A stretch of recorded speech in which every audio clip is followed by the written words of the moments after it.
삼성바이오로직스가 고의적인 분식 회계를 했다고 금융당국이 결론을 내렸는데요. 관심이 집중되는 건 3년 전 제일모직과 삼성물산 합병의 정당성, 나아가 이재용 부회장의 경영권 승계와도 연결될 수 있기 때문입니다. 제일모직 자회사인 삼성바이오의 가치를 회계 조작으로 부풀려서 이 부회장에게 유리한 합병을 이끌어냈는지, 이것이 그룹 차원의 승계 작업의 일환이었는지가 규명해야 할 핵심 의혹입니다. KBS 의료진단 관련 전문가를 모시고 삼성바이오 분식 회계 내용은 무엇인지, 이재용 부회장의 승계와 어떤 연관성이 있는지 짚어보겠습니다.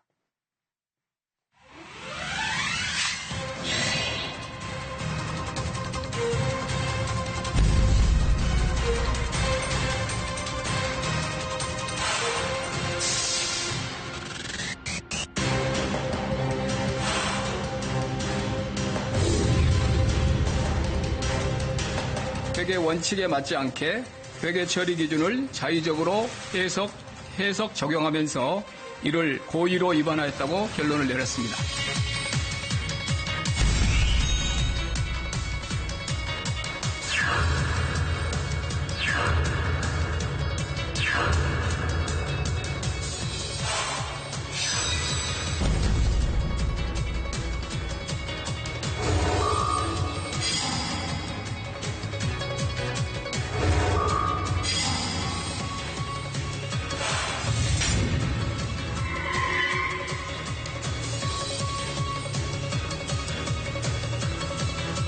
삼성바이오로직스 분식 회계가 이재용 부회장의 승계 작업을 위해서 진행되었다고 보고 있기 때문에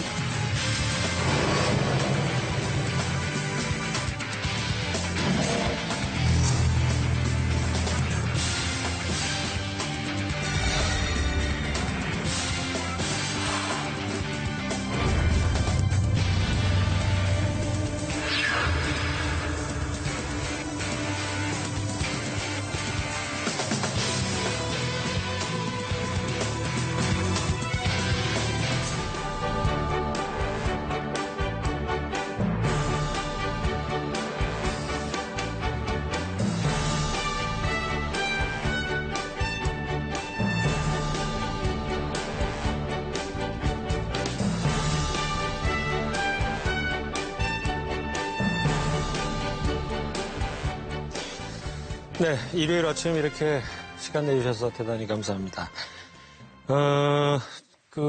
증선이가 결국 삼성바이오로직스에 대해서 고의 분식했다고 결론을 내렸어요.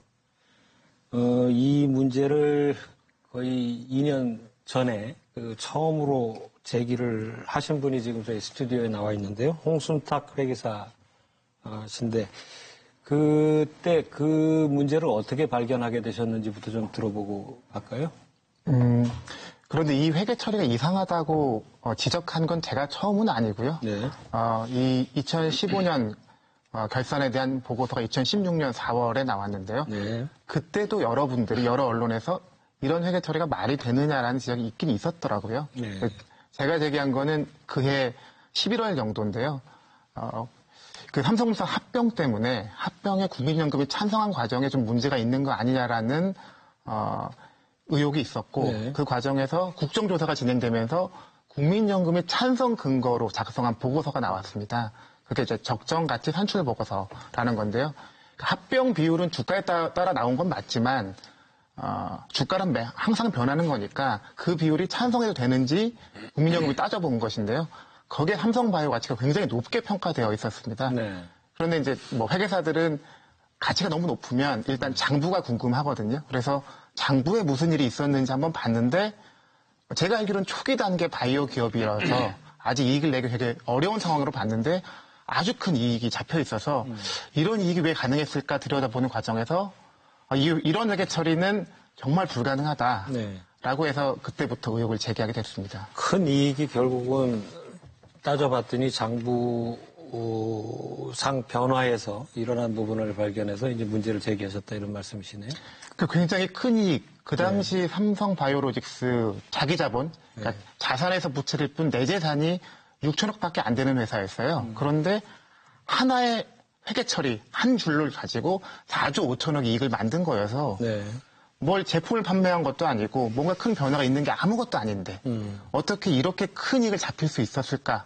이게 의문의 출발점이었습니다. 네. 그러니까 최순실 국정조사 그때 나온 어떤 그 자료를 보고 이제 그거를 이제 알아내시게 됐는데 또 저희 스튜디오에는 이 문제를 또 집중적으로 그 상임위원회를 바꿔가면서까지 계속 지금 문제 제기를 하고 계신 박용진 의원도 나와 계신데 이 그 분식 회계 내용을 일단 좀 한번 간단하게 그동안 참 여러 차례 설명을 하셨겠습니다만은 좀 시청자들 알기 쉽게 한번 좀 설명을 좀 해주시고 넘어갈까요?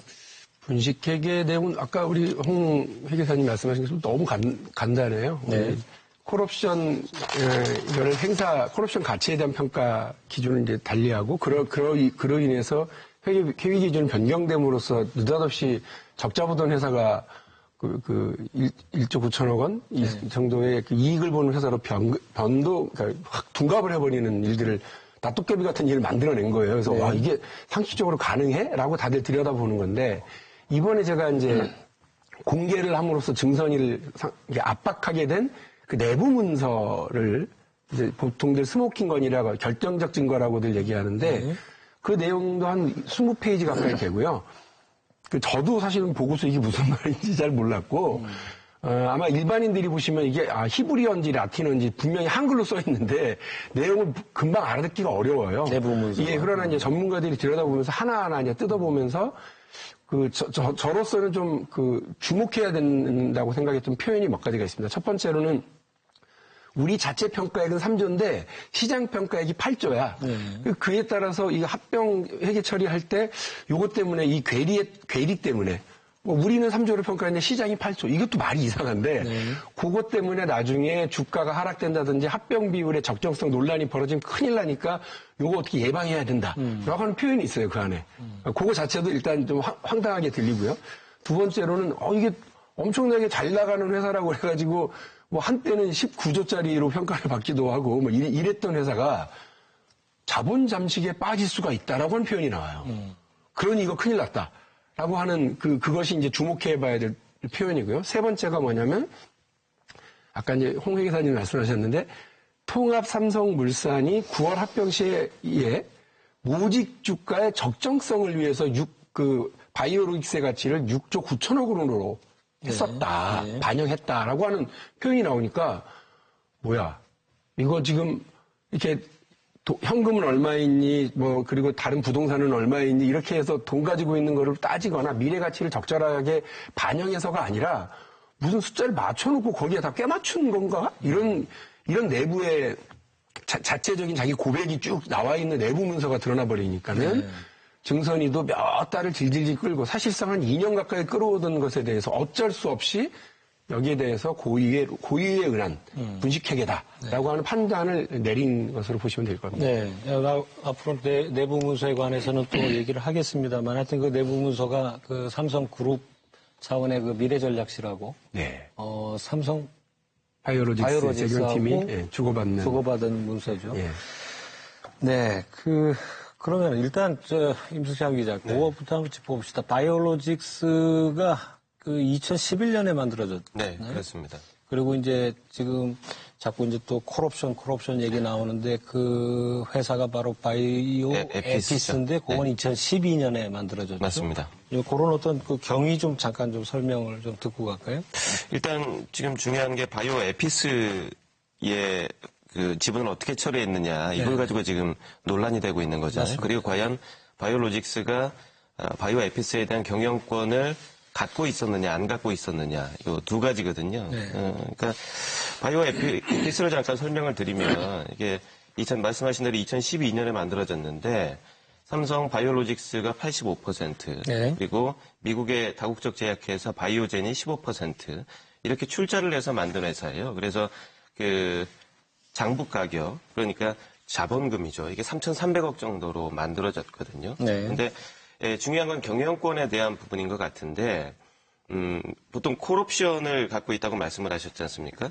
바이오젠이 갖고 있었거든요. 그러니까 지분을 15%밖에 투자 안 한 바이오젠이 85%를 투자한 바이오로직스의 대해서 바이오 에피스 주식을 내가 필요한 경우에 50% 마이너스 한 주까지 갖게 해달라. 네. 이게 바이오로직스와 그 바이오젠이 바이오 에피스를 만들 때 계약서에 이렇게 돼 있었던 부분이거든요. 네. 네. 그러니까 그 처음부터 이제 2014년, 15년 회계를 바꾸기 전까지는 삼성 바이오로직스가 주식을 훨씬 많이 가지고 있었습니다. 네. 그러니까 이 부분은 삼성 바이오로직스가 경영권을 갖고 있었다 이렇게 판단할 수 있는 부분이거든요. 승선이도 실제로 그렇게 판단을 했고 지배력이 있다 이거죠. 그렇습니다. 예. 근데 문제는 2015년 말에 회계를 변경할 때 삼성 바이오로직스가 이렇게 얘기했어요. 바이오젠이 주식 매수 청구권, 그러니까 콜옵션, 말씀드린 주식을 살 권리를 행사할 것 같다. 그리고 그 당시에 그 특허가 만료된 그 다국 그 바이오 시밀러라고 하는데요. 네. 그 바이오 복제약이죠. 이 두 건에 대해서 판매권이 나왔기 때문에 미국, 한국 이렇게 나왔거든요. 그래서 바이오 에피스 입장에서는 회사가 점점 더 커갈 수 있는 기반이 만들어진 것이죠. 네. 바로 이걸 근거로 바이오젠이 주식 매수 청구권을 행사하려고 한다. 이거였습니다. 제가 좀 보충 설명을 드리면요. 네. 가장 중요한 개념은 지배력이라는 개념입니다. 네. 아까 경영권이라고 표현하셨는데 회계적으로는 좀 어렵지만 정확한 개념을 아셔야 되니까 지배력이라는 개념이 제일 중요하고요. 네. 지배력이라는 개념 때문에 종속회사와 관계회사가 구분이 됩니다. 네. 간단하게 말씀드리면 그 종속회사는 내 마음대로 할 수 있는 회사고요. 네. 그러니까 지분율이 50%를 초과해서 내가 그 회사를 마음대로 할 수 있는 회사가 종속회사고요. 네. 관계회사는 내 마음대로 하진 못해서 그 지배력은 없고 영향력만 행사할 수 있어서 그런 회사를 관계회사라고 부릅니다. 그래서 두 개를 구분하는 가장 큰 기준은 지배력이 있느냐 없느냐이고요. 그런데 두 개 회계 처리 방법이 사실은 아주 비슷합니다. 네. 종속회사면 연결이라고 해서 두 장부를 합쳐버리는 거고요. 지분법은 합치기는 너무 복잡하니까 한 줄로 압축해서 합치자. 그래서 회계적으로 공식적인 별명이 지분법이나 회계처리의 공식적인 별명이 한 줄로 된 연결. 네. 두 방법이 아주 같은 방법이에요. 그런데 현행 국제회 기준에서 두 사이에서 넘어갈 때 지배회사, 종속회사에서 관계회사. 관계회사에서 종속회사 넘어갈 때 1회 한해서 공정가치를 평가해서 이익을 잡을 수 있도록 하는 규정이 있긴 있습니다. 예. 그러니까 삼성 바이오로직스는 그 규정을 최대한 활용한 건데요. 그런 해석이 적정하느냐 이것에 대해서 지금 문제가 생긴 겁니다. 그런데 그렇다면 지금 증선이는 이 1회 할 수 있게 돼 있는 공정가치 평가가 잘못됐다. 이게 고의 분식회계다. 이렇게 결론을 낸 거다 이 말씀이죠? 그러니까 그 이익을 잡으려면 두 가지 요건이 명확하게 있어야 되는데요. 그때 그 가치가 확실하게 산정되어야 되는 거고요. 네. 그러니까 가치가 높아졌다고 하면 그 가치가 누가 봐도 인정할 수 있는 정도의 객관적으로 측정된 결과가 있어야 되고요.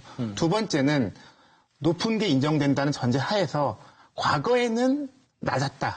과거에는 낮았기 때문에 지배력이 없었다는 것까지 입증이 되어야만 이런 회계 처리, 이렇게 어마어마한 이익을 잡을 수가 있습니다. 네. 그러니까 이런 큰 이익을 갑자기 에는 좀 요건이 부족했다 이렇게 판단했다 이런 말씀이죠. 부족한 걸 넘어서서 네, 고의 분식이라고 하면 그러니까 회계적으로 감리할 때 고의는 사실 의도의 고의까지는 아니고요. 네. 잘못되는 것을 알고서의 고의입니다. 그런데 지금 그 여러 가지 정황, 지금까지 제출된 자료를 보면 바꾸면 안 된다, 바꿀 근거가 부족하다는 것을 알고서 증거를 조작해 가면서까지 했기 때문에 이것은 알고서 한 잘못된 회계 처리다라는 결론이 내린 겁니다. 저도 한 말씀을 보태면 네. 쭉 설명하신 거에 한마디를 보태면 말씀하신 거와 똑같아요. 삼성은 아니 우리가 저쪽하고 그 계약을 미리 맺을 때 이게 좀 잘 될 것 같으면 지금은 15%밖에 없지만 자기들이 50% 플러스 마이너스 1까지 살 수 있도록 해주기로 돼 있어서 네. 지배력을 상실할 수도 있는 상황이었는데 장사가 잘 될 것 같아요. 그래서 뭐 한국에서의 판권, 유럽에서의 판권이 이제 생겼으니까 아마 저쪽에서 그 콜옵션을 행사할 거야. 그러니까 변경해야 돼. 이렇게 그냥 설명을 해온 거예요. 그러면 네. 아주 뭐 딱딱딱 맞아 떨어지는 설명이죠. 그런데 이 내부 문서에 네. 뭐라고 되어 있느냐. 아까 제가 말씀드린 것처럼 통합삼성물산 그 회계 처리를 하려다 보니까 자본 잠식이 되네. 아이고 큰일 났으니까 대안이 3개가 있습니다. 라고 보고를 해요. 네. 1, 2, 3를. 그중에 첫 번째가 콜옵션 계약을 다시 씁시다. 네. 라고 하는 거예요. 근데 그 바로 뭐라고 붙이느냐면 상대편인 바이오젠이 그 계약서 변경에 동의해 줄 가능성은 제로로 보니까 이거는 없었던 걸로 합시다. 그리고 두 번째가 뭐냐면 지금 삼성에서 감행한 그 어떤 바이오에픽스 종속회사를 관계회사로 변경하는 네. 그런 방안을 제시를 해요. 네. 그리고 세 번째가 삼성 바이오에픽스의 가치를 그냥 그 콜옵션의 가치를 줄여버리는 거죠. 네. 그러면 자본 잠식은 안 될 거니까. 네. 그 이것도 어렵다고 판단을 해서 결국은 두 번째로 바꾸는 걸 회계 기준 처리 기준을 바꾸는 걸로 하는데 그러려면 뭔가 이렇게 좀 그럴싸한 이유와 그 소스가 있어야 되는데 그런 거 없이 말씀하신 것처럼 그냥 고의로 아예 작정을 하고 감행을 해버린 거예요. 그러니까 이건 누가 봐도 황당한 행위를 한 건데 지금까지 그거를 이제 감추고 우리는 시장에서의 이런 그 변화 이런 것들 때문에 그렇게 했다고 계속 주장하고 있는 거죠. 요번 하여튼 증선이의 어떤 판단에 있어서 지금 그 우리 박 의원님이 공개하신 내부 문서 이게 아주 결정적인 어떤 뭐 흔히 얘기하는 뭐 스모킹 건이 됐다 이제 이렇게 얘기를 하는데 그 전에 이제 우리 홍 회계사님께서 그 감리를 신청을 하고 요청을 하고 그 결과가 올해 7월에 증선위에서 일단 공시 그 누락에 대해서는 콜옵션 공시 누락에 대해서는 과실을 인정했지만 회계 기준 변경 그 부분에 대해서는 판단을 유보했다가 이번에 그 내부 문서가 나오면서 공개되면서 이제 고의 분식으로 이제 결론을 낸 거란 말이죠. 그죠? 그렇게 보셔야죠. 예, 그렇게 이게 참 이것도 하여튼 내부 문서가 없었다면 지금 어떻게 됐을지 지금 모르는 상황인 걸로 일단 정리를 하고요.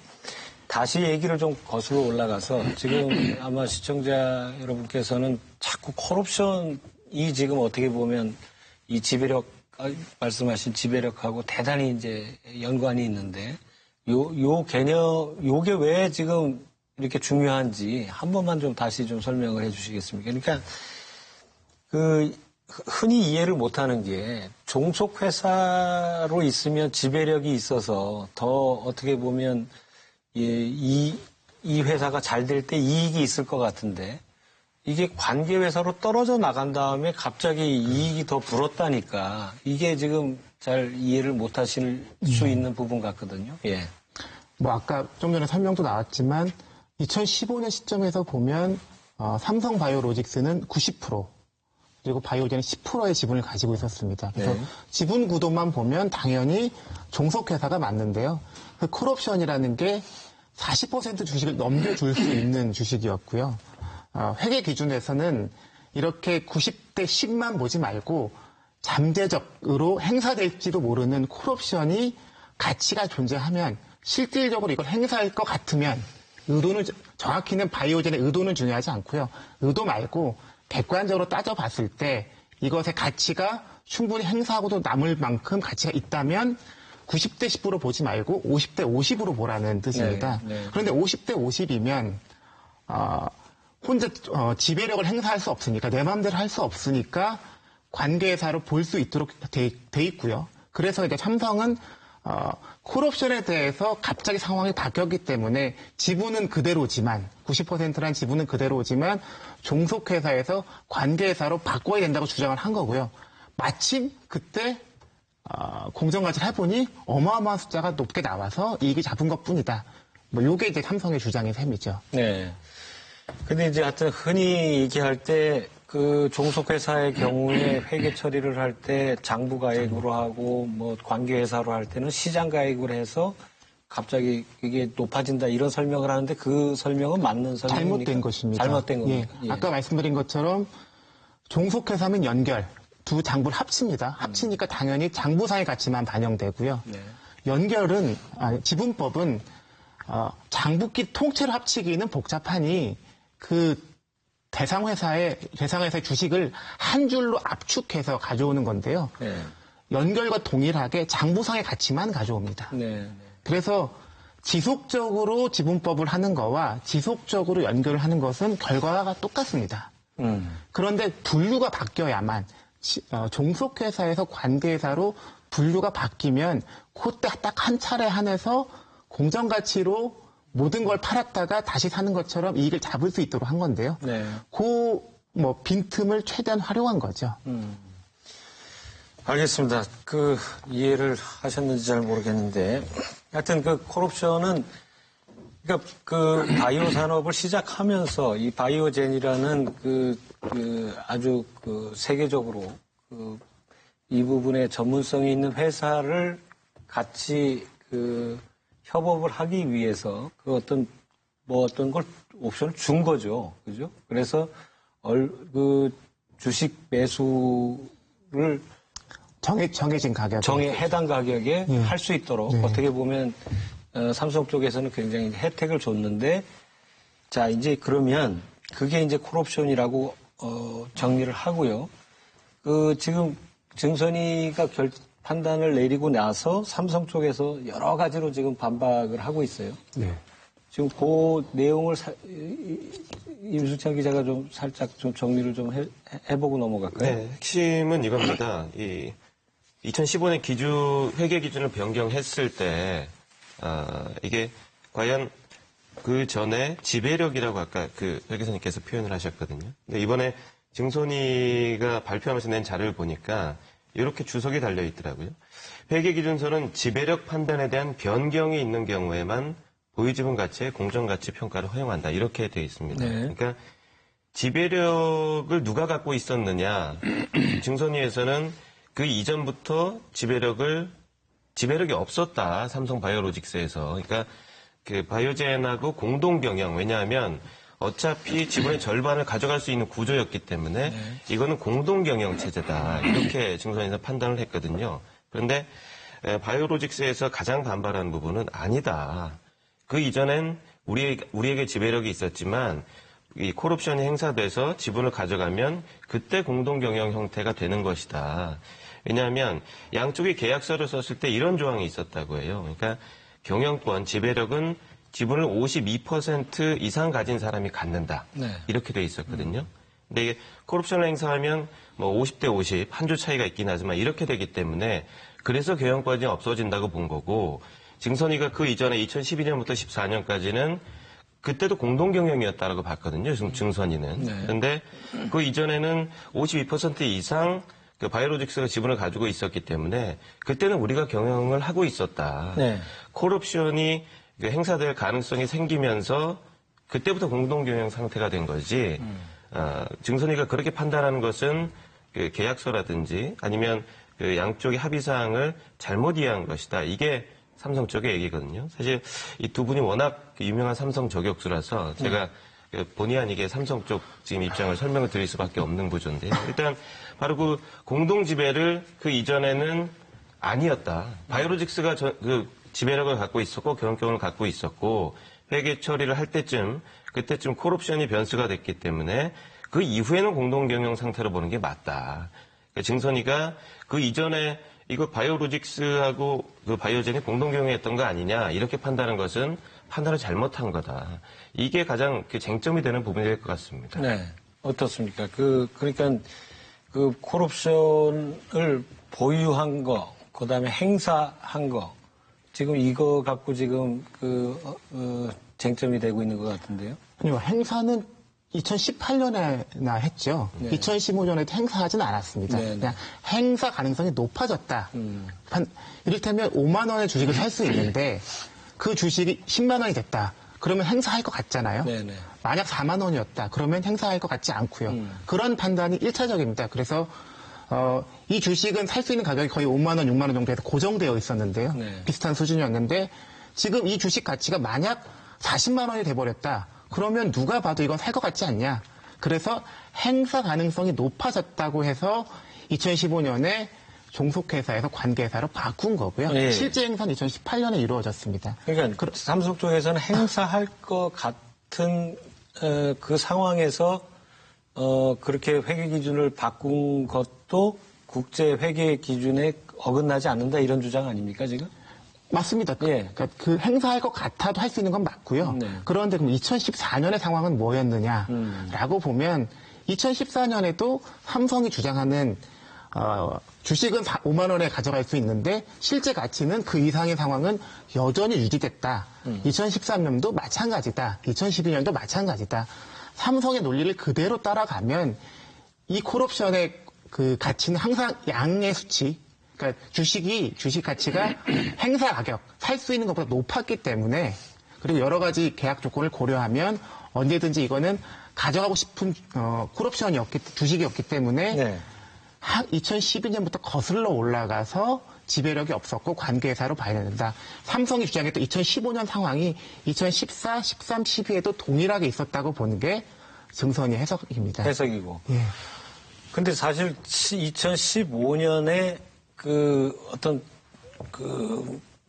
바이오시밀러 약이 하나 개발돼서 판매 승인을 얻은 게 있는데 네. 그 부분도 정확한 사실관계가 정리돼야 되는데요. 그 부분을 삼성에서는 어떤 사정 변경이 네, 그것을 가장 큰 이유로 아닙니까? 들고 있는데 2015년에 판매 허가를 득한 것은 국내 시장입니다. 국내 시장에서 두 종의 바이오 시밀러가 판매 승인을 얻었는데요. 네. 국내 시장은 바이오 의약품 시장 자체가 아주 작습니다. 삼성 바이오가 지금까지 판 게 수십억 단위, 100억도 안 되는 숫자를 지금까지 팔았습니다. 네. 그것 때문에 회사 가치가 올라가진 않고요. 네. 바이오 의약품의 주력 시장은 유럽이랑 미국입니다. 근데 미국은 그때까지 시장이 안 열렸고요. 네. 유럽 시장의 주 대상일 텐데 2015년에는 판매 허가를 못 얻었고요. 네. 정확히 2016년에 얻었습니다. 네. 그리고 2015년, 그러니까 2014년은 어떤 그 허가 단계가 조금씩 진행되는 거잖아요. 한 단계 어떤 허들을 넘고 다음 또 넘고. 2014년과 2015년은 허가 단계에서도 아주 비슷했습니다. 네. 그러니까 기업 가치가 급격히 올라갔다라고 하기에는 어떠한 객관적인 상황 변화가 없는 거죠. 없는 걸로 증선이는 봤다. 네. 이런 얘기죠. 박 의원님 요 문제 관련해서 뭐 덧붙이실 얘기가 있나요? 내부 문건에는 심지어는 바이오젠이 콜옵션 행사의 그 의사를 이번에 안 하겠다고 연기하겠다는 의사를 밝혀왔으니까 11월 중에는 이게 행사되지 않을 거라는 걸 알면서도 그렇게 감행을 한 거예요. 그 2015년 예, 얘기죠. 15년 상황이에요. 예, 예. 그러니까 삼성으로서는 아까 제가 말씀드렸던 첫 번째 방안, 두 번째 방안, 세 번째 방안이 있는데 첫 번째, 세 번째는 자기들이 생각해도 말도 안 되고 두 번째도 사실은 조건과 상황이 안 맞는데도 그냥 해버린 거거든요. 이 상황을 계속 아까 말씀드린 것처럼 시장에서 워낙 환경이 좋아지고 우리가 장사가 잘 되고 이래서 변경한다고 주장을 해왔었는데 내부 문서가 그걸 뒤집는 상황이 됐고 삼성이 이 내부 문서는 세상에 존재하지 않는 가짜다라고 얘기를 했으면 참 그것도 답답해졌을 텐데 논쟁이 됐을 텐데 삼성 스스로가 이거 내부에서 우리끼리 잘 협의하고 논의해서 정리한 우리 내부 문서지 무슨 비밀 문서도 아니에요. 라고 얘기를 하면서 이 문서의 가치를 이제 축소시키려고는 했으나 문서가 실제 삼성 내부의 논의와 삼성 내부의 어떤 의견이 반영된 문서라고 하는 걸 인정을 해버린 거거든요. 네. 그렇기 때문에 이 문서가 반영하고 있는 대로라면 2015년 당시에 회계 기준 변경할 특별한 사유가 없음에도 불구하고 이런 걸 감행했다라고 하는 건 분명한 사실입니다. 알겠습니다. 그리고 임 기자, 이제 두 번째, 그 삼성에서 또 지금 쟁점으로 삼고 있는 어떤 부분이 있으면 좀 소개를 좀 해주시죠. 일단 그게 가장 핵심적인 쟁점이 될 것 같고요. 예. 또 삼성 쪽에서 어떻게 보면 1차 감리 결과 나왔을 때도 그렇고 이번에도 그랬고 정면으로 반박하는 모양새가 계속 이어져 왔거든요. 네. 그 중에 또 한 가지 핵심은 이겁니다. 그러니까 금융감독당국이 왜 감리를 하거나 이럴 때마다 말이 달라지느냐. 입장을 바로 바꾸느냐. 이런 부분이거든요. 이거 홈페이지 가면은 자세히 적어놨더라고요. 제가 네. 봤더니 처음에 이게 한국공인회계사 회의에서 감리를 했거든요. 그러니까 상장하기 전에 이때는 비상장 회사이기 때문에 공인회계사에서 감리를 하는 게 그 절차로 돼 있습니다. 네. 그때 공인회계사에서 문제가 없다는 판단을 받았어요.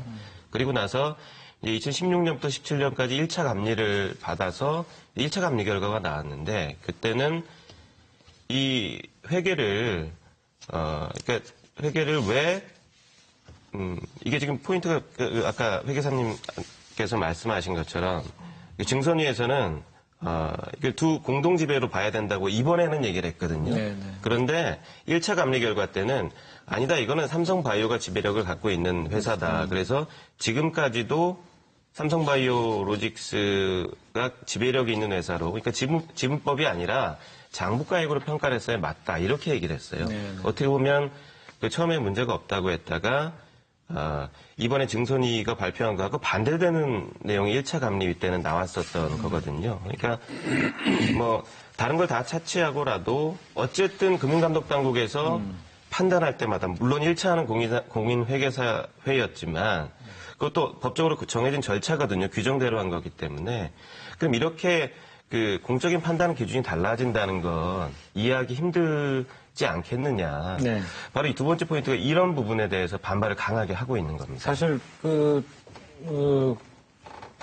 입장이 바뀌긴 바뀌었었죠. 그죠? 근데 그 부분은 좀 명확한 설명이 필요할 것 같은데요. 네. 이 장부가 제대로 돼 있는지 보는 프로세스에서 최종 수분장은 금감원, 감립위, 증선위 프로세스인데요. 네. 이 프로세스가 아무 때나 초기 단계에 들어갈 수 있는 건 아닙니다. 네. 인력도 제한돼 있고. 그래서 상장 전에는 한국공인회계사회가 본 거죠. 그거는 문제가, 그런데 그 수준은 리뷰 수준. 그래서 깊이 들여다보지 못합니다. 근데 어쨌든 그 감리에 문제가 있는 건 맞습니다. 그런데 금감원 입장을 바꾸느냐라고 보면 삼성이 지적했던 질의회신이 하나 있었거든요. 근데 질의회신은 그 질의가 온 것에 대해서 회사의 답변을 받고 해준 거예요. 근데 회사가 잘못된 자료 그리고 이번에 문제가 됐던 허위 자료까지 해서 근거로 해서 답을 내줬습니다. 그런데 이제 금감원이 질의회신은 깊이 있게 장부를 들여다보는 절차가 아니라 질의자의 내용과 회사의 답변을 그냥 종합해서 답을 주는 절차다 보니까 회사가 이렇게 설명했습니다라고 준 거라서 잘못된 자료를 준 회사의 1차 책임이 있고요. 그리고 1차 감리와 2차 감리의 결론이 바뀌었냐? 이것도 사실은 아닙니다. 핵심은 4조 5천억의 이익이 정당하느냐 아니냐의 문제거든요. 그런데 이제 금감원 1차 감리에서는 이거를 공동지배로 보든 단독 지배로 보든 아까 표현으로 하면 연결을 지속해서 하든 지분법으로 지속해서 하든 둘 중에 하나 일관되게 했어야 되기 때문에 네. 일관되게 했다고 하면 4조 5천억은 절대로 못 잡는다 라는 주장을 한 거고요. 그런데 증선위가 둘 중에 하나로 결론을 내려라. 왜냐하면 행정 조치를 해야 되는 거고 이후에 행정소송도 예정돼 있으니 어떤 행정 조치의 구체성을 위해서 둘 중에 하나로 그 결론을 내리라고 해서 둘 중에서 공동지배라는 결론을 내린 것뿐이고요. 1차 감리할 때와 2차 감리할 때 금감원 입장은 동일합니다. 그냥 알겠습니다. 핵심인 4조 5천억 이익을 잡는 것은 잘못됐다. 네. 이것에 있어서는 변한 게 아무것도 없습니다. 이렇게 볼 수도 있고 저렇게 볼 수도 있는데 지금은 어느 한쪽으로 딱 입장을 정했다. 이렇게 보나 저렇게 보나 절대 못 잡는다의 1차 입장이었으니까 1차 감리와 2차 감리에서 공통된 결론은 4조 5천억의 이익이 잘못됐다라는 결론을 내린 거고요. 그 결론에서는 전혀 변한 게 없는 거죠. 네. 핵심은 그것이기 때문에 금감원 입장이 변했다고 얘기하는 것은 좀 과도한 해석입니다. 네. 알겠습니다. 예. 덧붙여서 설명을 드리고 싶은 게 있는데요. 지금 회계사님께서 4조 5천억 원의 이익이라고 표현을 계속 하시고 계신데 사실은 이게 3,300억짜리 회사가 평가를 해보니까 4조 8천억이더라. 이게 이렇게 바뀐 거거든요. 장부상에서 반영된 이익은 한 1조 9천억 원 정도? 이렇게 된 겁니다. 왜냐하면 지분법에 의해 평가를 하다 보면 평가를 하면 바이오젠이 갖고 있는 주식의 가치도 커지지만 바이오로직스가 갖고 있는 주식의 가치도 커질 수밖에 없거든요. 그러니까 이걸 합쳐서 4조 8천억이라고 결론을 내린 거고, 그러니까 이 차액이 3,300억 초기 자본금을 빼면 4조 5천억이 되는 건 맞습니다. 하지만 이게 전부 서민들이 얘기할 때, 그러니까 시청자들이 이해할 때 이익이라고 보기는 좀 힘들 것 같고. 아닙니다. 예. 잘못 알고 계신데요. 1조 8천억이라고 하는 콜옵션 부채는 이미 반영됐어야 되는 거고요. 그것은 이런 관계회사의 변경이 있든 없든 무조건 1조 8천억은 장부에 들어갔어야 되는 상황입니다. 그게 지금 의원님이 공개하신 문건에 있는 거고요. 그것 때문에 자본 잠식에 빠질 상황이었고 그래서 추가로 인식한 게 4조 5천억이 맞고요.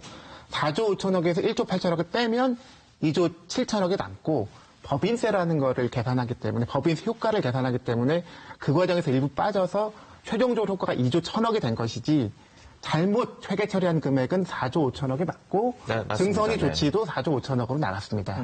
그러니까 그 2조 1,000억만큼만 잘못한 게 아니에요. 1조 8천억은 콜옵션 부채는 이미 무조건 반영했어야 되는 상황이었고 자의적인 변경을 통해서 잘못 잡은 이익은 4조 5천억이 맞습니다. 네, 그럼 임 기자가 다시 한번 정리를 좀 해보세요. 네, 말씀하신 부분도 맞습니다. 그러니까 그 장부상의 평가는 이익이라는 표현 때문에 그런데 이걸 이익으로 볼 거냐 아니면 그 회계 처리를 다시 한 걸로 볼 거냐 이게 중요할 것 같은데요.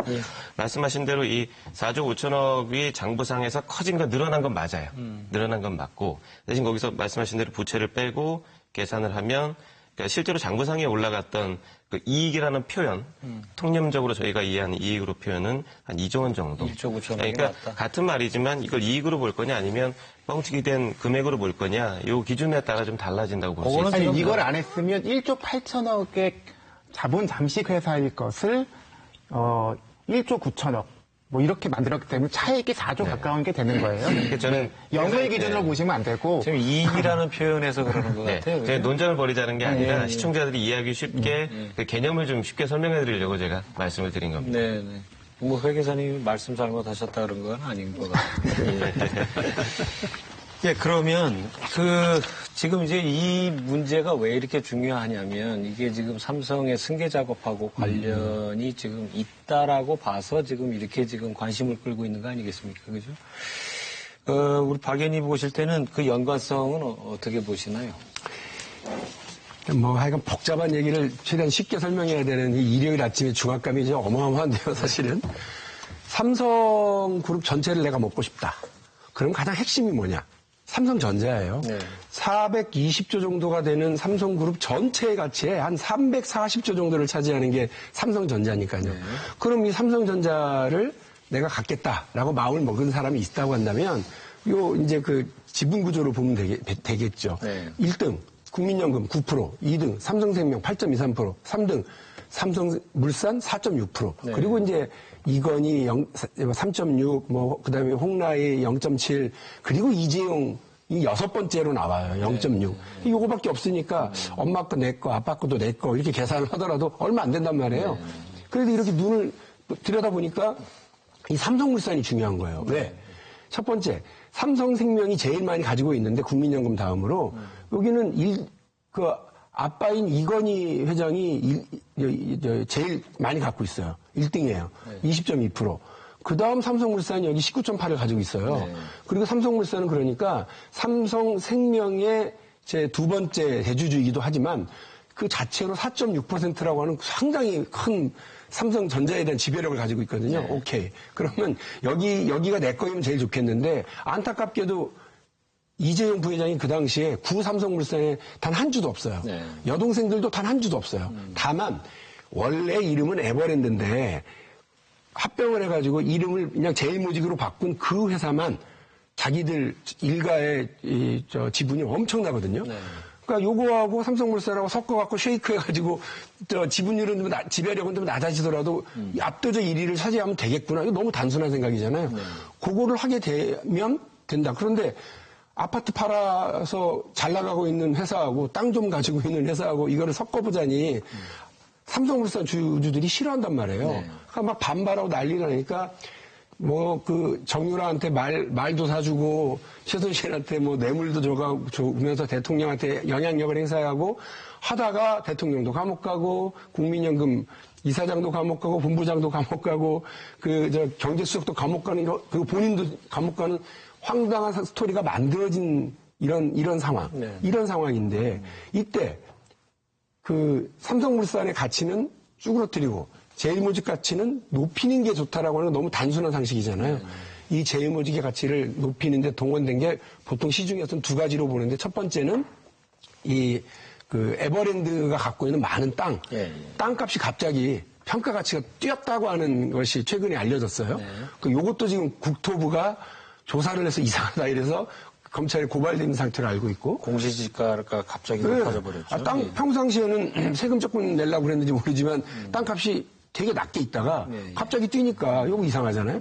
두 번째가 이제 가만있어 봐 이거 어떻게 하지 생각해 보니까 저기 상당히 똘똘하게 생긴 애가 하나 있으니까 그걸 데려고 와서 이름을 물어보니 삼성 바이오로직스예요. 이 삼성 바이오로직스가 그러면 저 엄마 아빠가 누구냐? 제일 모직이거든요. 그러니까 이 삼성 바이오로직스가 자기 가치가 막 올라가면 여기도 당연히 올라가겠죠. 이렇게 생각을 하고 여기를 엄청 부풀려 놨다는 좀 여러 정황들이 나오거든요. 그런데 나중에 통합 삼성물산에 회계 처리를 하려다 보니까 이때 너무 많이 해놓은 거예요. 뭔가 좀 이상한 거예요. 그래서 요거를 이렇게 좀 잘못하다가는 자본잠식 상태가 제대로 된 회계 처리를 하다 보니까 자본잠식 상태인 게 드러나면 아까 말씀드린 것처럼 통합할 때의 합병 비율에 대한 논란, 그 다음에 주가의 하락, 게다가 삼성 바이오로직스 상장도 못해요. 이런 상황이 벌어지고 차입금도 상환해야 되고 하는 막 이상한 상황이 벌어질 것 같으니까 마지막으로 감행한 게 분식회계거든요. 그러니까 이 분식회계 건은 어떻게 보면 이 전체 스토리의 마지막 자리에 와 있는 겁니다. 그러니까 증선이는 이 앞에 거는 아무것도 신경 안 썼어요. 맨 마지막에 요거 분식회계 아니야. 요거만 지금 본 거거든요. 분식회계야라고 그거를 낸 순간 도미노처럼 따라락 지금 이렇게 이 안쪽으로 따라 들어가게 되게 생겼고 이 분식회계이면 말씀하신 것처럼 여기에 모회사인 그 삼성물산의 이 회계 처리 문제도 당연히 의심하고 지금 감리 대상으로 봐야 되는 상황까지 온 거거든요. 그러니까 줄줄이 지금 사탕으로 가게 되고 그렇게 되면 왜 이런 무리한 합병 과정에서의 무리한 가치 뻥튀기가 있었을까라는 얘기까지 들여다봐야 돼요. 그런데 이거는 그냥 증선이가 들여다보는 게 아니고요. 검찰 고발되어 있는 상태니까 이걸 다 연결해서 검찰이 수사를 하게 되면 아주 이런 의심들, 합리적인 의심들, 그리고 시장에서의 의혹들이 다 밝혀질 거라고 저희는 보고 있습니다. 그 삼성 바이오로직스에 대해서 이제 감리를 요청한 결과 지금 이제 증선이 판단이 난 거고요. 지금 이제 또 삼성물산에 대한 어떤 또 특별 감리도 이제 하나의 순서로 남아 있는데 지금 그거에 대한 그 요청은 들어간 상태입니까? 네, 저희가 이번 주 금요일 날 요청을 했고요. 지난주 금요일에 요청을 했고요. 예. 삼성물산 합병이 경영계승계에서 중요한지는 박 의원님께서 잘 말씀해 주셨으니까 저는 이제 이 분식회계랑 삼성물산 합병이랑 연결고리만 조금 첨언드리면 지금 합병은 2015년 5월에 있었고 이 분식회계는 2015년 12월 이후에 있었는데 어떻게 이게 연결되냐라는 주장들이 많은데요. 네, 그것도 이제 삼성이 주장하고 있는 거죠. 증선이가 고의 분식을 인정한 게 두 가지입니다. 아까 계속 말씀드렸던 4조 5천억 이슈도 있지만 콜옵션 공시를 고의적으로 누락했다. 언제 누락했냐면 2014년 12월 결산에서 누락했습니다. 그게 공시된 시점이 2015년 4월이었거든요. 그러면 2015년 4월이면 합병이 제일모직과 삼성물산 합병이 준비되던 아주 민감한 시절이었어요.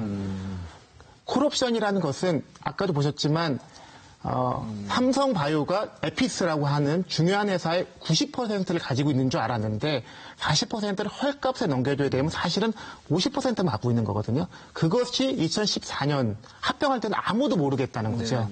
제일모직 왜 이렇게 가치가 높아야 되냐. 제일모직은 삼성바이오가 있으니까. 그리고 삼성바이오는 에피스를 90%나 가지고 있으니까가 연결고리였는데 90%가 아니라 사실은 50%네.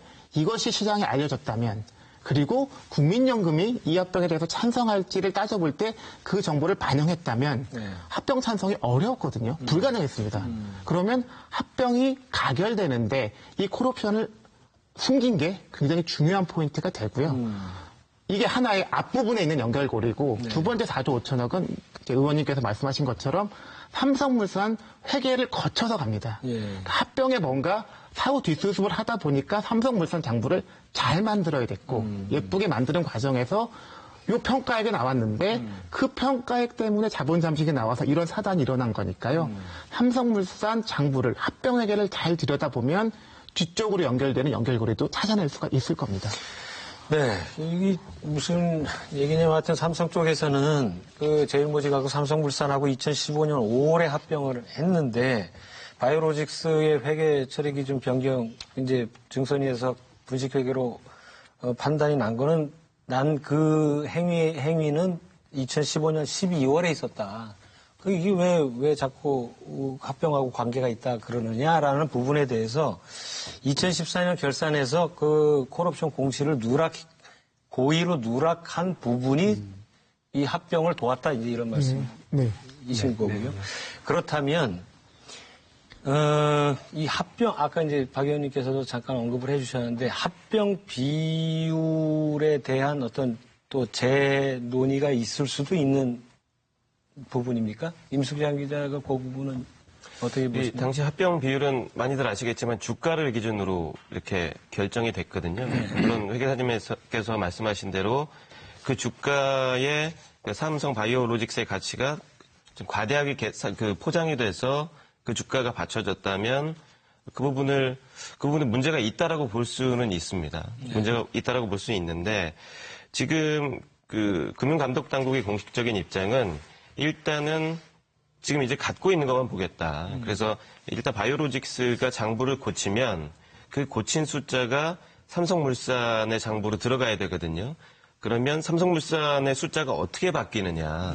이게 지금 우리가 보고 있는 핵심이다. 그래서 이 바뀐 금액이 크다면 우리가 물산 감리를 할 수도 있고, 근데 그 가치가 작다면, 숫자가 작다면 굳이 그걸 감리를 해야 되느냐. 사실은 이게 그 금융위원회의 입장이거든요. 그래서 이 장부를 고칠 경우에 이 고친 가격이 삼성물산 장부에 얼마만큼의 금액으로 반영이 되는지 지금은 이게 가장 중요할 것 같고요.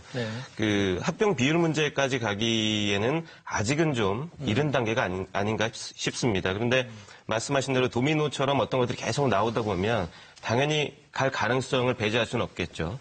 하지만 지금은 일단 삼성물산이 다음 어떻게 보면 감리 대상이 될 가능성이 있다. 이렇게 보시는 게 정확할 것 같습니다. 네. 그 참여연대가 지난주에 요청했으면 당연히 감리가 되는 게 아니고 또 그쪽에서 받아들이는 또 과정이 있어야 되는군요. 뭐 제일 그 내부 문서에도 지금 뭐라고 나와 있냐면 제가 이제 국회에서 질의를 했어요.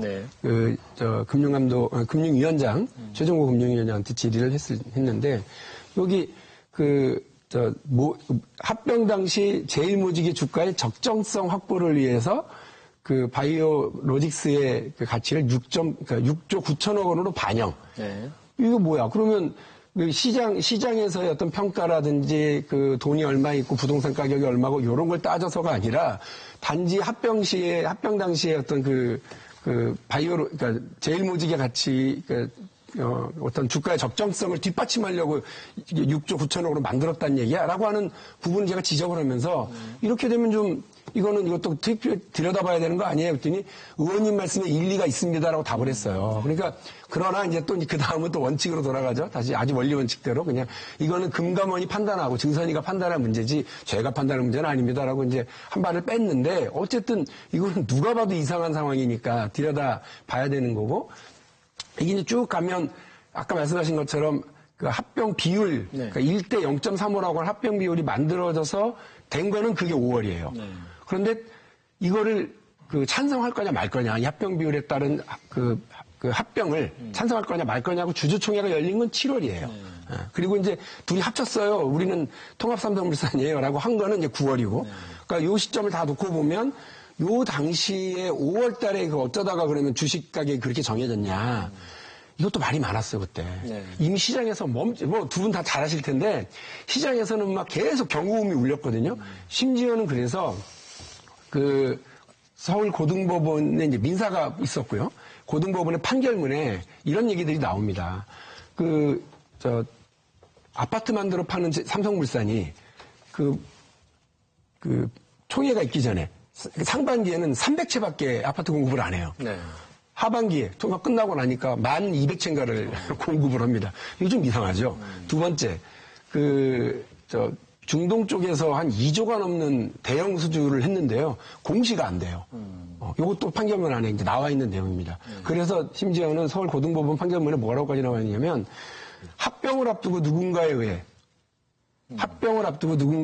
구삼성물산의 주가가 낮게 의도되었을 가능성을 배제할 수가 없다고 판결문에 심지어 나와요. 그러니까 이 상황은 누가 봐도 상식적으로 들여다보면 야 이거 이상하네. 왜냐하면 그 당시 박근혜 정부가 엄청나게 부동산하고 막 그 건설을 막 띄우던 상황이라서 모든 건설 주가들이 다 올라갑니다. 모든 건설 회사의 주가가 막 올라가는데 재계 1위인 삼성물산만 막 곤두박질을 쳐서 불리한 주가의 합병 비율이 만들어졌으니까 이것도 사실은 저는 들여다봐야 된다고 봅니다. 그러니까 삼성물산에 대한 어떤 감리가 받아들여져서 감리가 이루어지면 이제 그런 부분도 들여다보고 합병 비율도 다시 얘기가 될 수 있다. 이제 이런 말씀이시네요.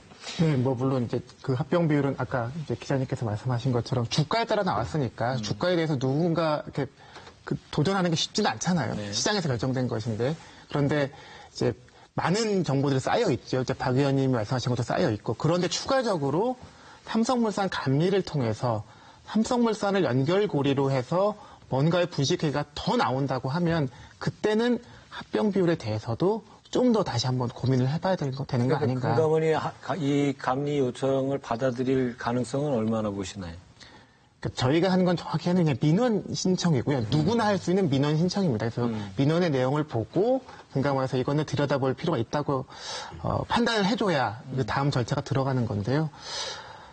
뭐 물론 근데 이미 그 내부 문건에 아주 민감한 내용이거든요. 그러니까 그 내부 문건에 있는 앞부분의 대부분은 삼성물산 장부를 잘 만들기 위한 고민입니다. 삼성물산 장부를 잘 만들기 위해서 삼성바이오를 얼마로 평가했는지를 고민이 거기 다 담겨 있거든요. 네. 왜 그런 고민을 했는지를 금감원이 외면하면 안 될 것 같고요. 그러니까 지금 내부 문건에서 삼성물산 장부가 정상적으로 그냥 네. 정상적인 프로세스에서 만들어지지 않았다는 정황이 아주 많이 나와 있기 때문에 상식적으로 보면 특별감리 착수를 해야 되지 않을까 생각해 봅니다. 근데 아니 이상하게 이게 국회에서도 여러 번 얘기가 나왔어요. 그러니까 저도 그러니까 이게 워낙 코끼리 만지기 비슷한 상황이 정보가 워낙 제한돼 있으니까요. 그래서 저는 뒷다리를 잡고서 이게 코끼리인 것 같으니까 확인 좀 해봐라 얘기했고 이미 심상정 의원도 코를 잡고서 이게 코끼리인 것 같으니까 확인 좀 해보라고 여러 차례 얘기를 국회 상임위에서 정무위에서 얘기를 했는데도 아유 뭐 들은 척도 안 하고 계속 이러다가 일이 여기까지 터진 거예요. 그러니까 저는 금융당국의 과실이나 금융당국의 책임도 무시할 수 없다 이 문제에서 적시에 경고음이 울렸을 때 확인을 하고 만일에 그때마다 자기들이 갖고 있는 권한과 정보력으로 이 문제들을 짚었었더라면 이렇게 이렇게 그 투자자들의 손해라든지 뭐 시장의 혼란이라든지 이런 것들이 안 왔을 텐데 지금까지 방치해놓고 온 건 아니냐라고 하는 것이 제가 하는 비판 내용이기도 하고 우리 시민사회단체에서도 지적하고 언론에서도 지적하는 내용입니다. 알겠습니다. 삼성물산 감리가 어떻게 받아들여질지 한번 지켜보고요. 삼성 쪽에서 바로 이제 그 증선이 그 결정에 대해서 행정소송 하겠다. 행정소송 했나요? 아직 공식적으로 접수는 안 한 걸로 알고 있습니다. 네. 7월에 내렸던 그 콜옵션 공시 누락에 대한 고의 분식도 검찰이 고발이 이루어졌거든요. 네. 그것에 대해서는 행정소송이 이미 행정소송이 지금 제기했습니다. 진행 중이고. 네.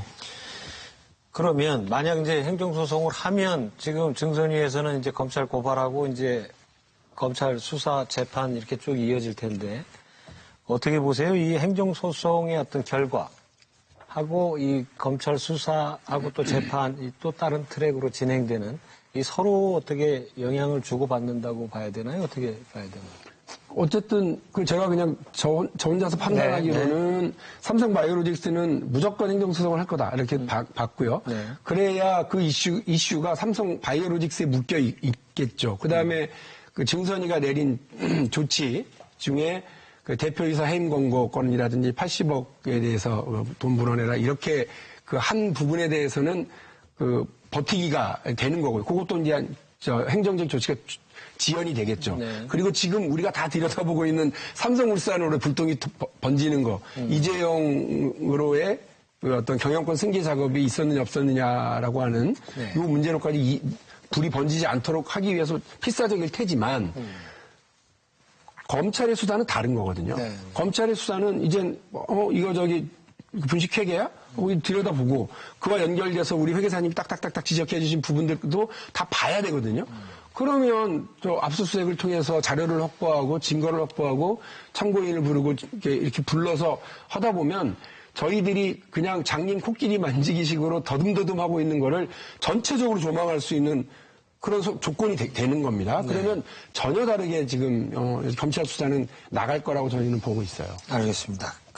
의원님 말씀하셨지만 외부에 있는 저희들도 대략 만지고 있지만 사실 금감원도 다 보지는 못한 거예요. 왜냐하면 감리는 수사가 아니라 회사가 동의해서 제출한 자료만 가지고 판단을 내린 거거든요. 네. 일부 문건이 내부 문건이 나왔지만 큰 틀에서 보면 회사가 동의하고 제출한 자료만 가지고 여기까지 온 겁니다. 검찰이 수사를 들어간다고 하면 더 많은 자료들이 나올 거고 그렇다고 하면 행정소송 영향을 안 받을 수 없을 텐데 행정소송 결론 뒤바뀌기 쉽지 않을 것 않을 같은데요. 걸로 보시고. 임수정 기자, 하여튼 그럼 지금 삼성 바이오로직스에 대한 어떤 검찰 수사 이제 재판이 진행되면 지금 이재용 그 부회장에 대한 그 뇌물 사건 네. 그 재판은 지금 2심까지 끝났고요.